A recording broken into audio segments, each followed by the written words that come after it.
Hey everybody, Joseph Gosling with Eureka Business Group here, and today we're continuing with our series about retail leases.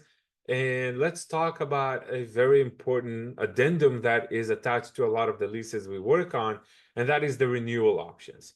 What is a renewal option? So if I'm a tenant that I have a business and I'm going to a shopping center and I'm putting my business in that shopping center, I'm going to sign a lease. That lease is going to be for 3 years, for 5 years, for 7 years. Really depends on who am I, what my business requires, and so on. I don't want to be in a position where in 3 years, when my business is doing great and it's growing, the landlord can come back and tell me, thank you so much for the great last 3 years. I want you to leave. If I'm one of those businesses that have a loyal customer base that depends on traffic, that depends on my location, moving could be A, very expensive, and B, a problem. I could lose a lot of my business. So we want to make sure that the lease structure is structured in a way that allows me to renew it within certain terms, of course. What are those terms? Let's talk about that. The first thing we want to know is, do I have a renewal option? If I do, how many and for how long? So an example on a retail lease, we would see a business sign a lease for, let's say, 3 years or 5 years, and then they would have two more options for 3-year extensions each. So at the end of my 5 years, I can choose to renew another 3 years, and then I can choose to renew another 3 years. That kind of guarantees that I have 6 more years beyond my five base years of my initial term. And by then, I should have a long lasting established business that I'm less worried about either moving or that the landlord will want to get me out of there. The other option that we would have is maybe just one option period. And then, of course, no option period is always on the table, but definitely not in the advantage for the tenant to not have renewal options. Within the renewal option addendum, if we have renewals, there are going to be a certain terms that are going to be predetermined in the renewal, which means that gives me an opportunity to look at my next 3, 6, 10 years and have an idea of where it's going. So there's three main types of renewal options that we see in contracts today, but obviously a lot of it is dependent on your individual contract. One thing that the renewal option is going to define as well is, when do I have to let the landlord know that I want to renew my lease? So usually it will be either 90 days up to 6 months before my lease expires that I would have to let the landlord know, hey, I like it here. I like my business here. I want to extend my contract. I'm going to exercise my option. So within those options, we see, as I mentioned, three different types of extensions.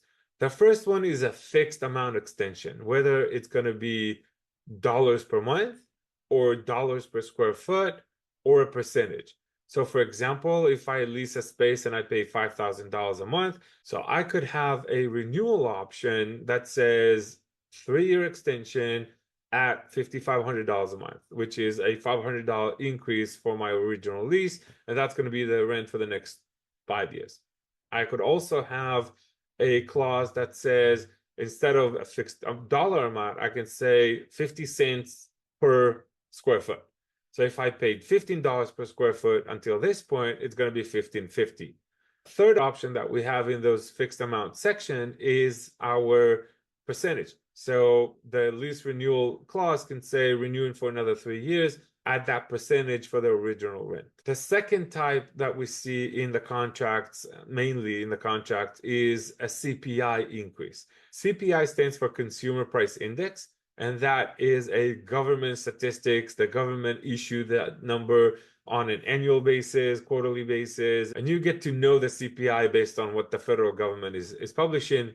That kind of takes away the guesswork. I don't know what's going to be, but it helps the landlord protect themselves from dramatic increase in inflation and having a fixed rate. Obviously, this is more in favor of the landlord than it is in favor of the tenant. We normally see that in government and municipal kind of contracts, which means I have a building and the state of Texas is renting it from me to put child protected services or a courtroom or the police department and so on. Surprisingly, they don't always own those buildings. Sometimes they lease those buildings. And then the last option is one of we see more often, and that is fair market value. And what does fair market value mean? It means that in 5 years, when my lease is over, the landlord is going to tell me what the renewal rate is going to be based on what is prevalent in the market at that time. It's a little bit gray and it's a little bit uncertain, but it's better than having no renewal options for the tenant. For the landlord, it's protection against inflation, it's protection against a lot of things, and it guarantees that when I renew my lease as a tenant, I'm going to have a fair rent for everybody. Now, fair market value means my rent can go up, but it also means my rent can go down. So it's a lot about timing and what's going on.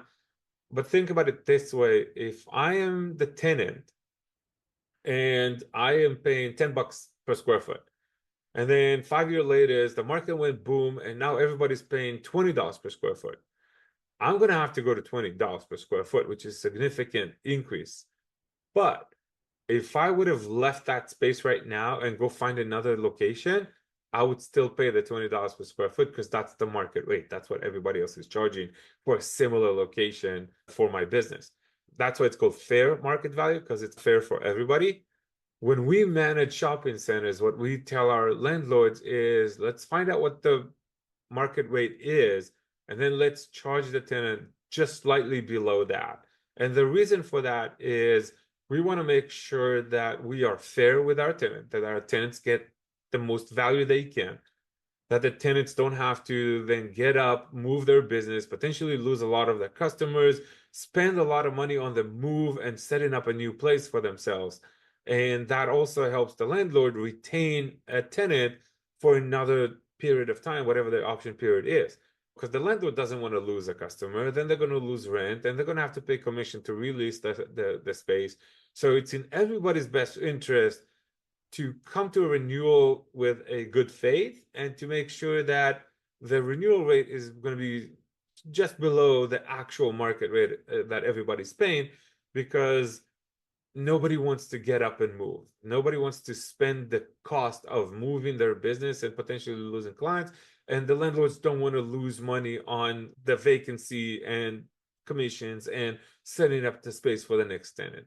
So fair market value is usually, that's the most fair option, because that kind of puts everybody under market, and a good renewal and a good relationship that keeps going on between the tenant and the landlord. So just to recap, you either have an option and don't have an option in a commercial lease. When we represent the tenant, we always recommend them to ask and try to get a renewal option. The three types of renewal options that we see are either by an amount, whether it's dollar per month, dollar per square foot, or a percentage of an increase. The second one would be CPI, which is Consumer Price Index. And then the third one is fair market value. Any of you that is going to come across a commercial lease and is going to see the fair market value clause, sometimes it's simple. A lot of the time, especially for us in Texas, our standard forms have a really long legal language about what happens when we don't agree on what fair market value is. And when there is a dispute between or a disagreement between the landlord and the tenant about what is the current market rate, then landlord doesn't come up with that number out of thin air. Usually they either do the research or they hire a broker to give them an idea of what the market rate is.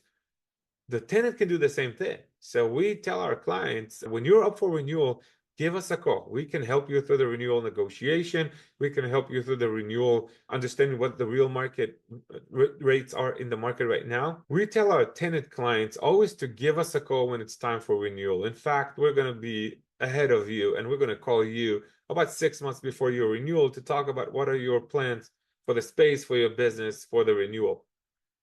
But even if you're not our client and you need to get in front of a landlord for a renewal, we always tell tenants, you do not want to go unarmed into a conversation with somebody that does that for a living. Your business is your hair salon, your nail salon, your shoe store, your donut store. Your business is your business, and you're an expert in your business, but you're not an expert in commercial real estate. You're not expert in negotiating leases, but the other side is. whether it's the landlord or it's the landlord's representative, that's what they do for a living. They negotiate commercial leases. So you're walking in unrepresented into those renewal conversations, you're putting yourself in a disadvantage. You want to make sure you come in armed, and you want to make sure that what the market rates are, and that any commercial broker can help you with that. And now, if there's a disagreement between the landlord and the tenant about what the market rate really is, then there's a whole legal language in the fair market value clause in your renewal option that describe what the process is. Usually it requires getting into an arbitration or an appraisal. We hire a third-party appraiser to figure it out, and so on. So that you are covered on inside the contract about how the process is going to be, and you don't just leave that in the hands of, oh, the landlord decided it's a $2 million a square foot and that's the fair market value, and now I have to pay for it. No, it's not that dangerous. Let's just say that. So to wrap this thing up, if you're a tenant, we highly recommend you get renewal options, at least one, if not more. If you're a landlord, work with your tenant, make sure you give them longevity, understand their concern that their business wouldn't be yanked out of place when the first term of the lease is ending.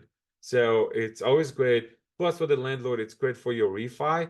So when the the lender that is doing your refinance is looking to see, oh, they're there for a 5-year lease and it's been 3, but they have another 5-year option, then they see the longevity. They don't have the risk of in 2 years that tenant is moving out for sure.